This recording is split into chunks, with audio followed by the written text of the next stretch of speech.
Christianization is the conversion of individuals to Christianity or the conversion of entire groups at once. Various strategies and techniques were employed in Christianization campaigns from late antiquity and throughout the Middle Ages. Evangelization by monks or priests, organic growth within an already partly Christianized society, or by campaigns against paganism such as the conversion of pagan temples into Christian churches or the condemnation of pagan gods and practices. A notable strategy for Christianization was Interpretatio Christiana, the practice of converting native pagan practices and culture, pagan religious imagery, pagan sites and the pagan calendar to Christian uses. Due to the Christian efforts at proselytism based on the Great Commission, Interpretatio Christiana, reformatting native religious and cultural activities and beliefs into a Christianized form was officially sanctioned, preserved in the Venerable Bede's Historia Ecclesiastica Gentis Anglorum is a letter from Pope Gregory I to Miletus,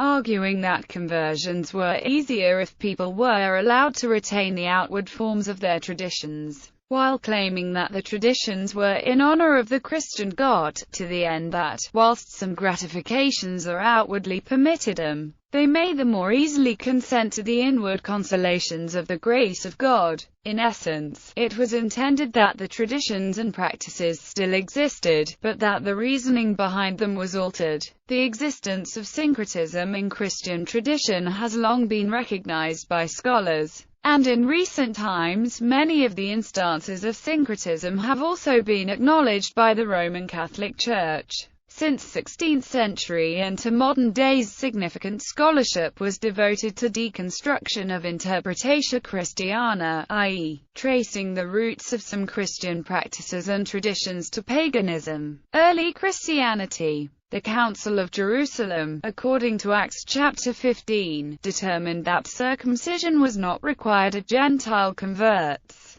Only avoidance of pollution of idols, fornication, things strangled, and blood, establishing nascent Christianity as an alternative to Judaism for prospective proselytes. The 12 Apostles and the Apostolic Fathers initiated the process of transforming the originally Jewish sect into a religion of Gentiles. The Armenian and Ethiopian churches are the only instances of imposition of Christianity by sovereign rulers predating the Council of Nicaea. The initial conversion of the Roman Empire occurred mostly in urban areas of Europe, where the first conversions were sometimes among members of the Jewish population. Later conversions happened among the Grecian, Roman, Celtic populations over centuries, often initially among its urban population, with rural conversions taking place some time later. The term pagan is from Latin. It means villager, rustic, civilian, and is derived from this historical transition. The root of that word is present in today's word paisan, or paisano. Late antiquity.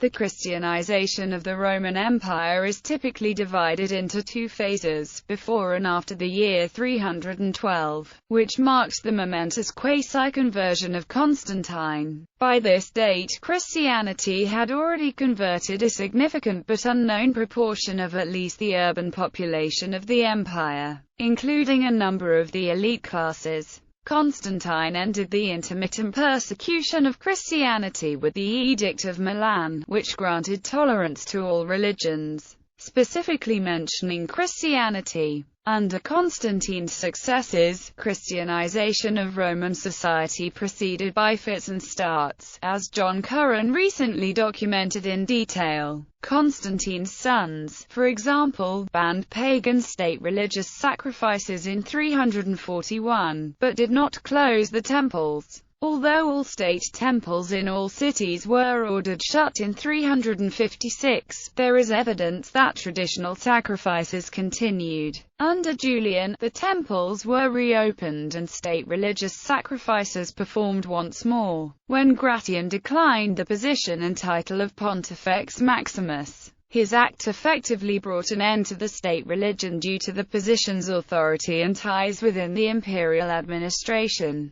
Again, however, this process ended state official practices but not private religious devotion. As Christianity spread, many of the ancient pagan temples were defiled, sacked, destroyed, or converted into Christian sites by such figures as Martin of Tours, and in the East often by militant monks. However, many temples remained open until Theodosius I's Edict of Thessalonica in 381 banned haruspices and other pagan religious practices. From 389 to 393 he issued a series of decrees which led to the banning of pagan religious rites and by confiscating their property and endowments. Further laws were passed against remaining pagan practices over the course of the following years. The effectiveness of these laws empire-wide is debatable. Christianization of Central Balkans is documented at the end of the 4th century, where Nicetas, the bishop of Remeshana, brought the gospel to those mountain wolves, the Bessi. Reportedly his mission was successful, and the worship of Dionysus and other Thracian gods was eventually replaced by Christianity. A turning point came after the Battle of the Frigidus of 395, ending the last serious attempt at a pagan revival in the now Christianized Roman Empire. After the defeat of Eugenius, the conservative pagan families of Rome gave up their resistance to Christianity and began to reinvent themselves to maintain their social leadership. By this time the Christian hierarchy had adopted classical education and culture as the marks of the civilized person, thus bringing the two social groups into alliance. Under the regency of Stilicho, some paganism was still tolerated, but later in the 5th century, legislation against pagan possessions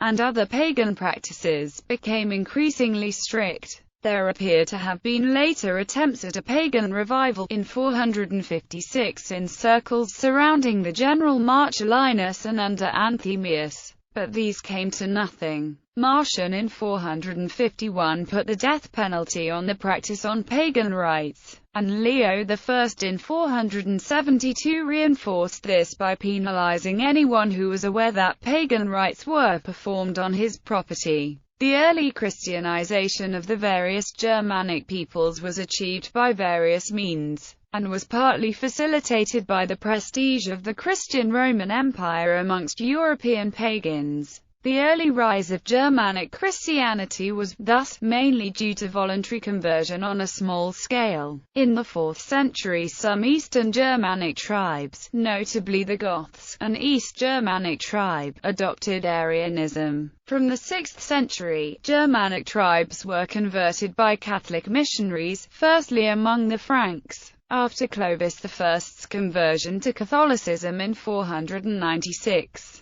Christianity at this time then constituted of a mix of Arian Christianity, Catholic Christianity, and Christianized Germanic paganism. The Lombards adopted Catholicism as they entered Italy, also during the 6th century. Conversion of the Western East Germanic tribes sometimes took place, top to bottom, in the sense that missionaries sometimes aimed at converting Germanic nobility first, after which time their societies would begin a gradual process of Christianization that would generally take a matter of centuries, with some traces of earlier beliefs remaining. The Franks were converted in the 5th century, after Clovis I's conversion to Catholic Christianity. In 498 he let himself be baptized in Reims. With this act the Frankish kingdom became Christian, although it would take until the 7th century for the population to abandon some of their pagan customs. This was typical of the Christianization of Europe.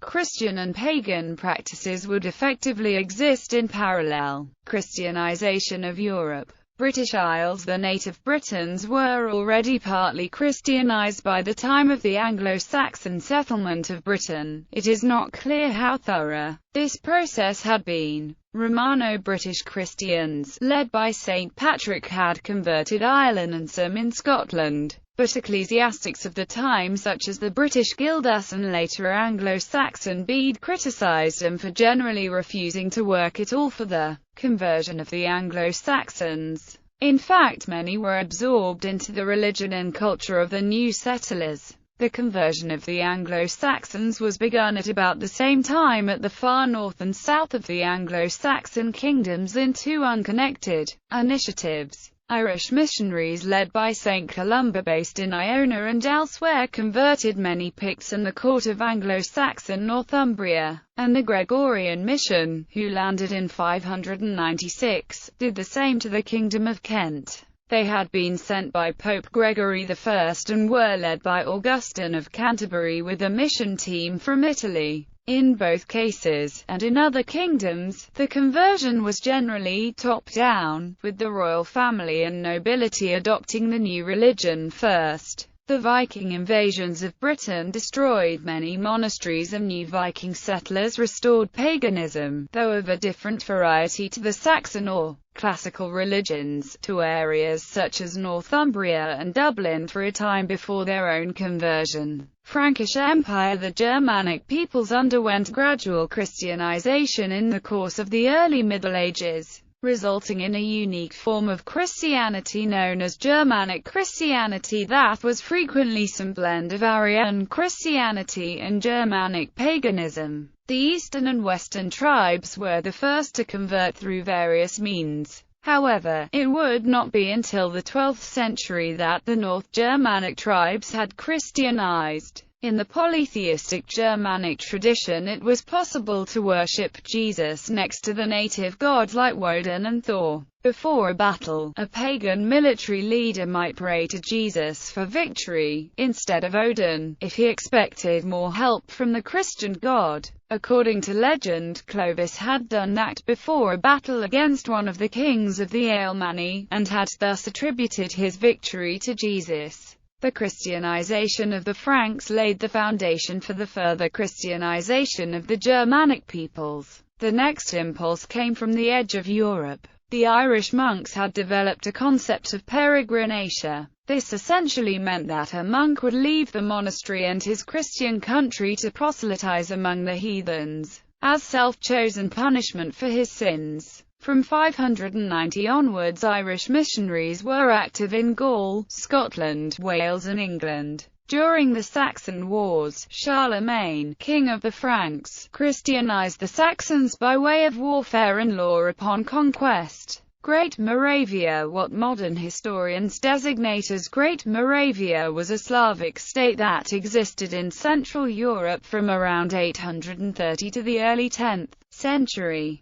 The territory of Great Moravia was originally evangelized by missionaries coming from the Frankish Empire or Byzantine enclaves in Italy and Dalmatia. Since the early 8th century and sporadically earlier, the first Christian church of the Western and Eastern Slavs known to the written sources was built in 828 by Prabina, the ruler and prince of the Principality of Nitra, although probably still a pagan himself, in his possession called Nitrava. The first Moravian ruler, known by name of Mojmir, was baptized in 831 by Reginhard, bishop of Passau. Despite the formal endorsement by the elites, the Great Moravian Christianity was described as containing many pagan elements, as late as in 852. The church organization in Great Moravia was supervised by the Bavarian clergy until the arrival of the Byzantine missionaries Saints Cyril and Methodius in 863. Upon Prince Rastislav's request, Cyril developed the first Slavic alphabet and translated the Gospel into the Old Church Slavonic language. Foundation of the first Slavic bishopric, archbishopric, and monastery was the politically relevant outcome of the Byzantine mission. In 880, Pope John VIII issued the bull Industria Tua, by which he set up an independent ecclesiastical province in Great Moravia with Archbishop Methodius as its head. He also named the German cleric Wiching the Bishop of Nitra, and Old Church Slavonic was recognized as the fourth liturgical language, along with Latin, Greek, and Hebrew. Bulgaria after its establishment under Ernest Baruch in 681. Bulgaria retained the traditional Bulgar religion Tengriism and the pagan beliefs of the local Slavic population. In the mid-9th century, Boris I decided to establish Christianity as a state religion in Bulgaria. In 864 he was baptized in the capital Pliska by Byzantine priests, and after prolonged negotiations with both Rome and Constantinople he managed to create an autocephalous Bulgarian Orthodox Church and used the newly created Cyrillic script to make the Bulgarian language the language of the Church. Christianity was challenged during the rule of his firstborn son Vladimir Rxasgomez, who decided to return to the old Bulgarian religion. Boris I, who had previously retired to a monastery, led a rebellion against his son and defeated him. At the Council of Preslav in 893, his third son Simeon I, born after the Christianization, was installed on the throne, and the capital was moved from Pliska to Preslav as a symbol of the abolition of the old religion. Simeon I led series of wars against the Byzantines to gain official recognition of his imperial title and the full independence of the Bulgarian Church. As a result of his victories in 927, the Byzantines finally recognized the Bulgarian Patriarchate. Balkans. By the 870s the Serbs were baptized and had established the Eparchy of Ras, on the order of Emperor Basil I.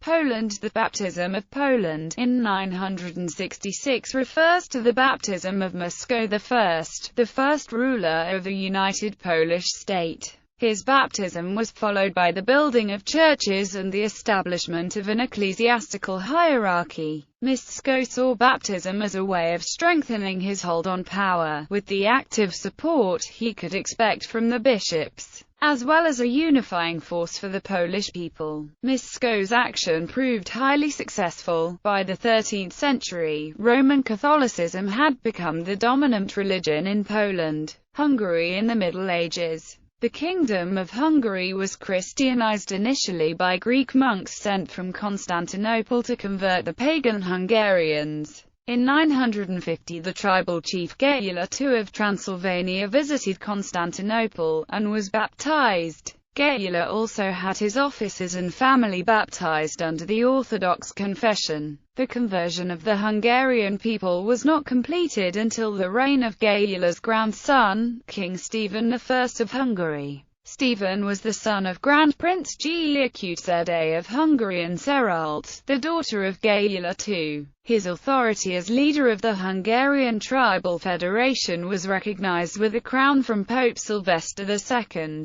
King Stephen converted the nomadic barbarian tribes of the Hungarians and induced them to sedentary culture. The conversion of Hungary is said to have been completed by the time of Stephen's death in 1038.